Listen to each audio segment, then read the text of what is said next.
Vote counting continues in Egypt after polls to elect a new president closed on Tuesday night. Early figures indicate that the incumbent president, Abdel Fattah el-Sisi, has done enough to secure a third term. CGTN's Abdel Fattah has been following the proceedings and brings us this report. Let's take a look. The window for voting stretched for 3 days from Sunday to Tuesday. Until the very last minute, some polling stations were still seeing long lines of voters waiting to cast their ballot.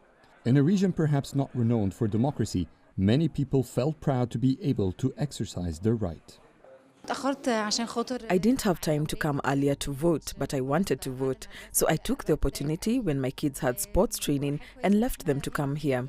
I think it's important for the country that we vote. There is no stability in the countries around us. They have wars. They couldn't hold a presidential election, and that made me want to participate. The election authorities said that by midday on Monday, the turnout had reached 45%. A larger figure compared to the last presidential election in 2018. Meanwhile, the authorities and several domestic monitoring organizations said they didn't witness any significant violations to the voting procedures. There was a big turnout in many of the polling stations that I saw. All voting procedures were in order. We talked to the monitors inside the stations as well to see if they needed to report anything. Violations were not significant. They were mostly related to some observers who were monitoring on behalf of the other candidates. Some of them did not even have the required documents to be present on the polling stations. Other than that, the process was well organized.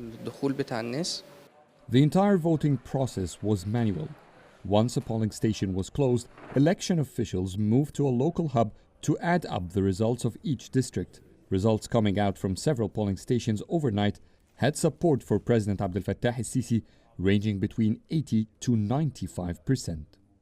As expected, the initial results at this ballot station indicates a landslide victory for President Abdel Fattah el-Sisi. However, the official result is still to be announced on December 18. Adel Mahroui, CGTN, Cairo.